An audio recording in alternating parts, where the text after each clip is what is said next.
Assalamualaikum warahmatullahi wabarakatuh. Perkenalkan, nama saya Reni Tamara, NPM 2208260225. Di video kedua ini dan di tugas kedua di blog CMH ini, saya akan mempresentasikan tentang sel cycle ataupun siklus sel. Nah, siklus sel itu dia ini suatu proses berurutan yang menyebabkan terjadinya pembelahan sel dan terbentuk dua sel anak, di mana setiap sel anak memiliki kromosom yang identik dengan sel induknya. Lalu siklus sel ini bervariasi dari organisme yang satu terhadap organisme yang lain dan berbeda waktu dalam kehidupan organisme tersebut. Namun secara umum sel ini harus bisa menjalankan fungsi paling fundamental, yaitu menurunkan informasi genetiknya pada generasi sel yang baru.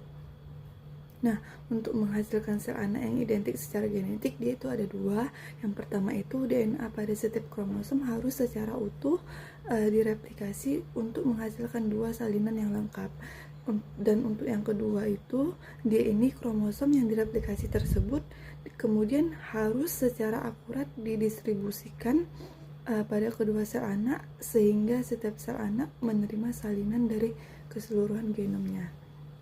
Nah, untuk fungsi siklus sel itu, dia itu ada growth, ada development, ada repair, ada asexual reproduction, dan juga sexual reproduction. Sedangkan untuk cara pembelahan selnya itu, dia itu ada amitosis, ada mitosis, dan juga meiosis. Nah, untuk yang amitosis itu, dia itu pembelahan langsung atau pembelahan biner. Mekanismenya itu intinya membelah tanpa melibatkan pembentukan kromosom, dan diawali dengan memanjangnya sel inti, kemudian diikuti dengan sitokinesis. Contohnya itu sel-sel prokariotik.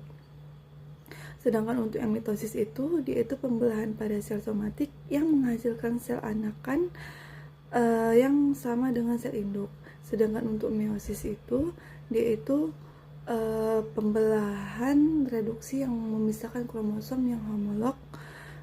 Contohnya itu gametogenesis. Lalu lanjut ke siklus sel pada sel karyotik. Dia itu secara umum dibagi menjadi dua fase utama, yaitu interfase dan juga fase mitotik. Untuk yang interfase itu, dia itu waktu ketika sel mengumpulkan material dan juga nutrisi yang kemudian diikuti dengan replikasi DNA 23 jam. Untuk fase G1, fase S, dan juga fase G2. Untuk yang fase mitotik, dia itu waktu di mana sel membelah menjadi dua sel anak dengan DNA dan genom yang identik, berakhir dengan sitokinesis 1 jam, mitosis dan juga sitokinesis. Lalu ada namanya fase gap. Dia ini memberikan waktu untuk sel tumbuh dan juga memberikan waktu bagi sel untuk memantau keadaan internal dan juga eksternal, terutama pada G1. Nah, lalu kita bahas tentang interfase. Nah, interfase ini pembelahan mitosis silih berganti dengan tahap yang jauh lebih panjang yang disebut interfase. Pada saat interfase, sel-sel ini tumbuh dan membuat salinan kromosom sebagai persiapan untuk pembelahan sel.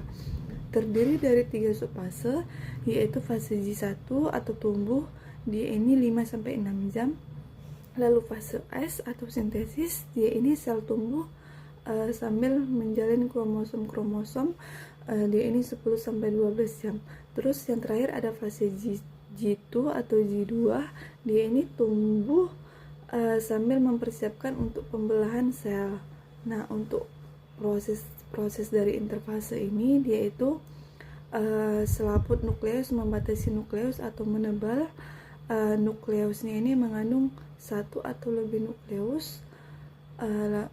Lalu dia dua sentrosom telah membentuk melalui replikasi sentrosom tunggal, dan yang proses terakhir itu kromosom yang duplikasi pada fase S tidak bisa dilihat secara individual karena belum terkondensasi.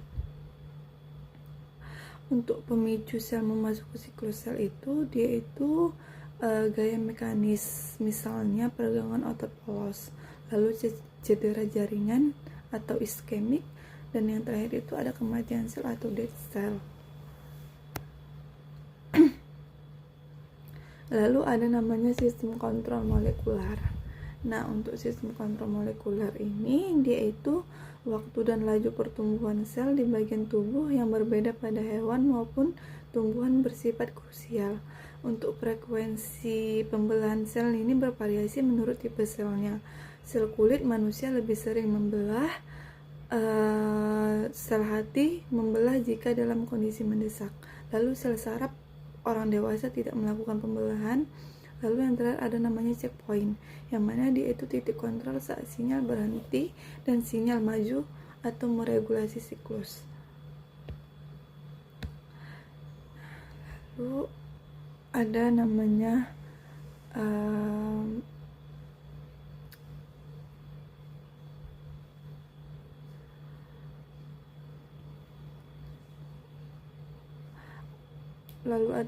perbedaan mitosis dan juga meiosis. Nah, untuk perbedaan mitosis dan juga meiosis itu, dia itu kromosom yang mitosis itu dia itu kromosom homolog tidak bersinapsis, sedangkan yang untuk meiosis dia itu kromosom homolognya yang bersinapsis. Lalu yang di mitosis itu tidak terjadi pertukaran genetik antara kromosom yang homolog, sedangkan untuk yang meiosis dia itu terjadi pertukaran genetik atau pindah silang antara kromosom yang homolog. Terus untuk yang mitosis itu dia itu dihasilkan 2 sel anakan per siklus, sedangkan untuk yang meiosis dia itu dihasilkan 4 sel anakan per siklus. Nah, mungkin itu saja presentasi yang saya sampaikan, lebih dan kurangnya saya mohon maaf. Berikut referensi yang saya gunakan. Dan saya akhiri dengan Assalamualaikum warahmatullahi wabarakatuh.